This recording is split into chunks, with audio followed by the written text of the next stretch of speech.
Hey, Scott here, Scotty's Animals. Let's talk about 10 guinea pig parent mistakes. You might have seen my video, 5 mistakes that guinea pig owners make. Well, here's a more in-depth video with even more mistakes that I see that are just so common. I'm Scott, I'm a volunteer at the LA Guinea Pig Rescue, and I see these mistakes all the time, and they are so easily avoidable. So let's talk about these mistakes. Number 1, only one guinea pig. You don't want to have only one guinea pig. If you're planning on getting guinea pigs and you haven't got them yet, realize that guinea pigs should not live alone. No matter how much attention you give them, they derive their sense of security and well-being from the herd. It's not just that they'd be bored, and it doesn't matter how much attention you give them, they really feel more secure when they have a friend. They don't even have to live in the same cage as them. 2 guinea pigs living side by side that may not get along will actually still get so much benefit from having a neighbor. So don't think that your guinea pig has been living alone for so long that, it's too late now. It's never too late to find them a friend, but I really implore that you go to a rescue or an animal shelter to find your piggy. So that leads me to mistake number 2, the wrong combination of piggies. So, of course, I'm a volunteer at the LA Guinea Pig Rescue, and that means that we don't want to see any breeding pairs. There are so many homeless guinea pigs and so many homeless animals, for that matter, at animal shelters and rescues that you are just doing the best thing by finding one at a rescue or a shelter that needs a home rather than supporting breeders, which actually compounds the problem. When you support breeders, you're fighting against the rescuers, and until all of those homeless animals find a home, just in my opinion, it's just so much better that you actually find your pet through a rescue or a shelter. Okay, but what other bad combos are there? Well, check my bonding rules. I'll put that right here. If you have more than 2 boys living together, the chances of them staying a trio and not fighting, or if you have a group of boys, the chances of them not fighting are very low. It is, in my experience, and what we recommend at the LA Guinea Pig Rescue, is that boys do best and should live in pairs. Girls can be a group as long as you have enough space for them. You can have as many piggies that you can take care of in a group. Another mistake that I see is people will get a pair of boys that are from the same litter as babies. Now, it may be counterintuitive. A lot of people think, oh, well, they come from the same litter, so aren't they going to get along? The problem with that is, especially if they come from the same litter, that when they hit that crazy hormonal stage around anywhere from 4, 5, 6 months to a year, they are going to be trying to challenge each other, and that's when you're going to see a lot of fighting. If you pair an older boy with a younger boy, or 2 senior piggies that have gotten out of that challenging hormonal stage, you're more likely to have a bond that is going to last. So just something to think about. And the last mistake with combinations that I see is people, for some reason, they have their single piggy and then they just go to the pet store and they just get another one and they put them together, and in many cases they'll fight. If you do watch my bonding rules video, I highly recommend that, as well as reading the entire guinea pig care guide that I have on my website. You'll realize that with boys it's only about a 20% chance that they'll get along, and with girls it's an 80% chance. So if you don't have a rescue and you don't have a shelter near you and you have a girl, there's a pretty good chance that adding a second girl is going to go right. I suggest you watch some of my bonding videos and see how we do it. And the bonding rules video will show you an extreme case. With girls, sometimes there can be dominance issues, but with boys, the chances are so low. If you really, think about it. If you have to drive a couple hours to go to a rescue near you, or that's not near you, people come from San Francisco, they come from all over to visit the LA Guinea Pig Rescue. And when they do that, they're going to get commitment to finding the best match for them and a lot of support after the fact. So even if it's a day trip for you to go find a rescue, you're going to have such a much better outcome than if you just go to the pet store and add an extra guinea pig. I really hope that you won't do that. Nate? Nate? Oh, I'm sorry, BB. Speaking of pet stores, that brings me to the third mistake I see with guinea pig parents, is that they get their piggies at a pet store. And what do they get? Sometimes they get a mixed sex pair that they didn't expect. Sometimes they will get piggies, oftentimes they'll get piggies that are sick. They don't get the expertise and the support that they are expecting. And when they're at the pet store and they're looking at cages, they'll get really bad advice. They don't even sell the type of cages that we recommend. I recommend a CNC cage like this. I'll put a video called How to Make a CNC Cage the Right Best Way, because there's some gotchas there with making these CNC cages. And I love them because they are modular. You can basically, if you can imagine it, you can make it, but there are some things to think about when you're putting it together. So I suggest you watch that video before you do. But for the same price as one of those crappy little pet store cages, which I really actually like to use as travel cages and carriers to go to the vet with, that's all they're good for. They're just glorified carriers. And for the same price, you could easily build a huge CNC cage. So check my website out. I've got links to grids, and I've got in the cage building section, I have that video, how to build a CNC cage. So please check that out. But there's so much more.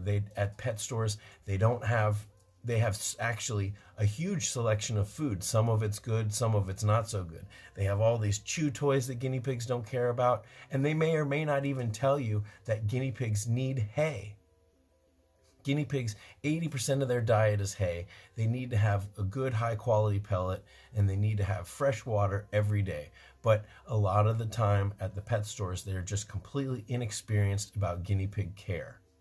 While we're talking about pet stores, let's talk about pet store vets. I just mentioned that one of the drawbacks of getting your piggies at a pet store is that oftentimes they're sick. Now, a lot of these big chain pet stores out there, they will have a vet at the pet store, inside the pet store, and if your piggy is sick, they say, oh, just return them to us and we will get them better, and then you can pick them up later.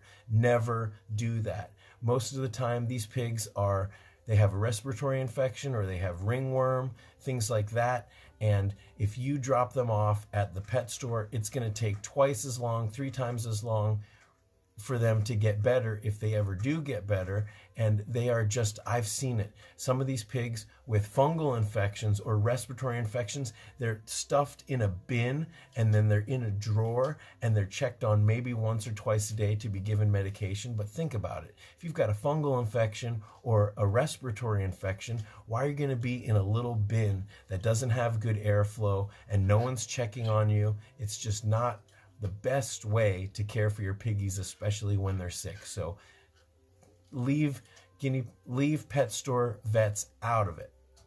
Now, there are some pet stores, now not all pet stores are equal. There are some pet stores that work with rescues, that have guinea pig experts there, but you can't expect a pet store employee to know everything about any given animal. And that's why you really want to look online, do your research, and get in touch with, connect with a guinea pig community like us.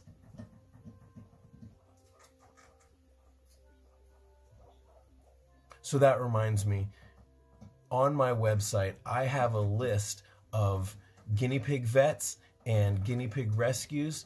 And so you can find your rescue and you can find a vet on that website. So it's Scotty's Animals, and I hope you'll go check it out. Check out my free guinea pig care guide and reach out to a vet before there's any illness.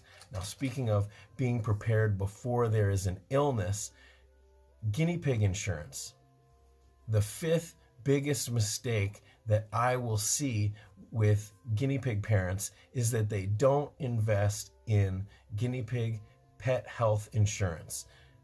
If you're going to have kids, you're going to have health insurance. If you're going to you've got to have health insurance for yourself. So why would you not have health insurance for your guinea pigs? They are just as wonderful and serious a pet as any other pet.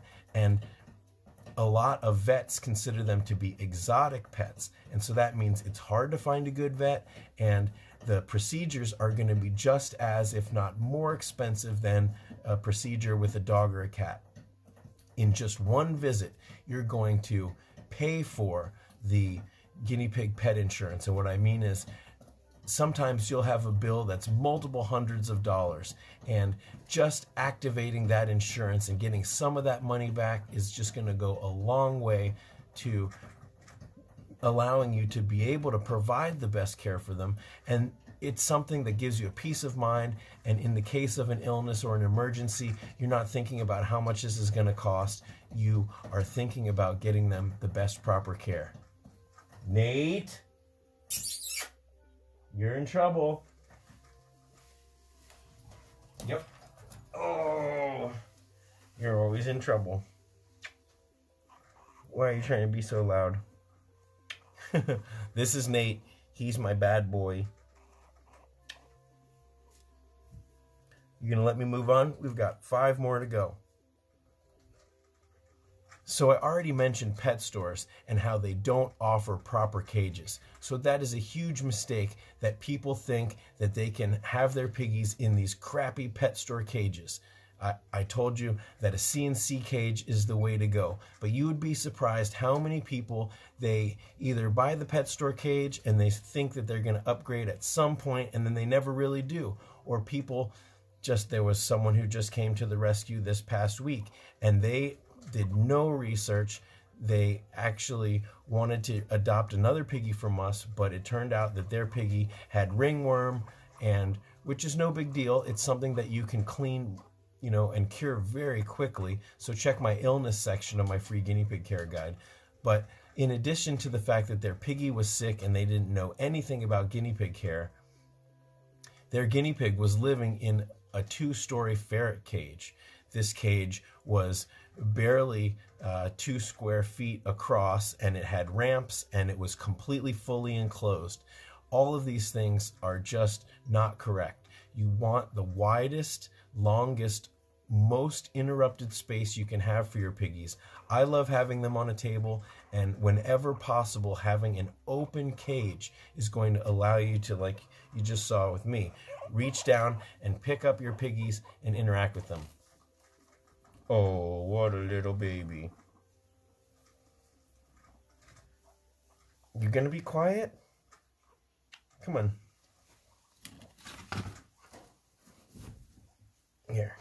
Here, you get in this tunnel, Nate.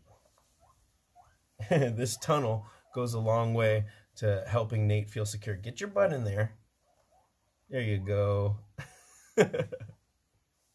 So don't make that mistake about cages. Just because you accidentally spent a lot of money on a crappy cage at Amazon or whatever, maybe you can return it, maybe you can sell it on Craigslist, but don't keep your guinea pigs in the wrong kind of cage for their entire life just because you made a bad investment. These cages, like I said, they're not that expensive. You're going to get stuck. You can't turn around in this thing. So check my free guinea pig care guide, and you'll be on the way to treating your piggies the way they deserve. Okay, let's move on. What is the 7th mistake I see guinea pig parents making? Well, that is diet.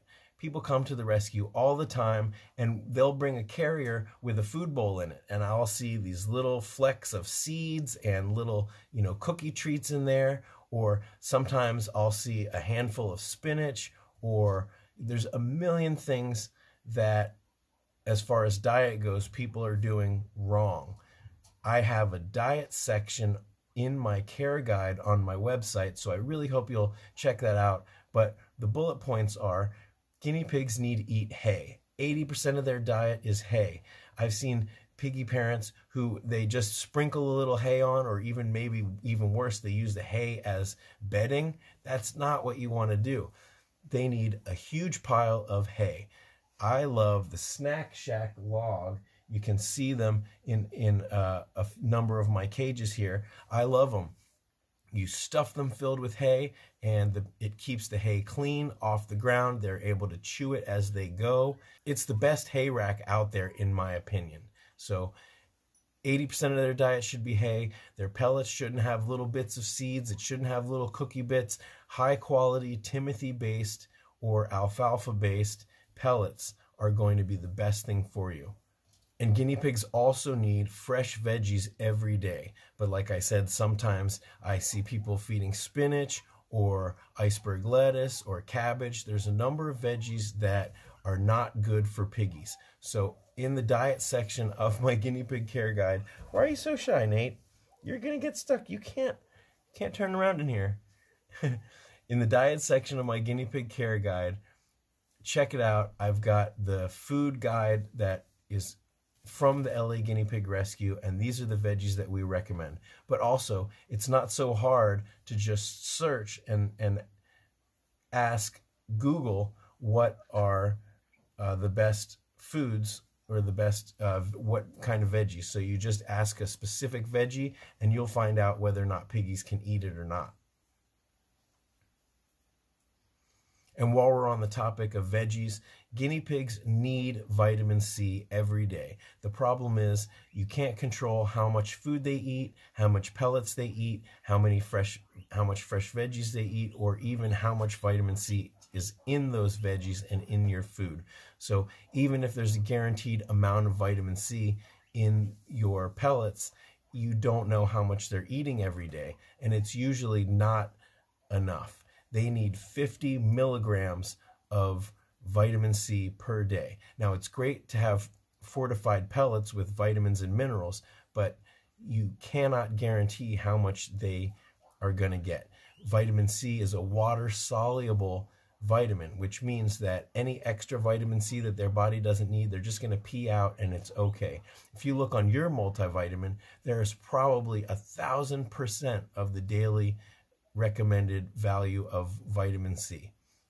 So just something to think about. We pee out the extra vitamin C, but vitamin C is really important for preventing scurvy, which is a major cause of heart disease, and just overall boosting the immune system and overall well-being. Okay, moving on. Number 8. What's the 8th mistake I see guinea pig parents making? And that is not spending enough time with them.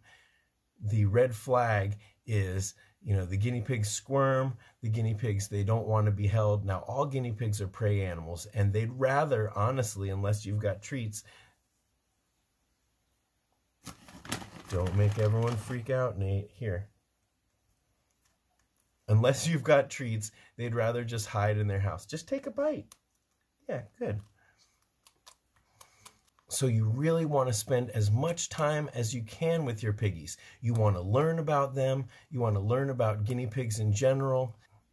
Compared to before, there is so much information on the internet about guinea pigs. So it's really, there's no excuse not to learn about piggies.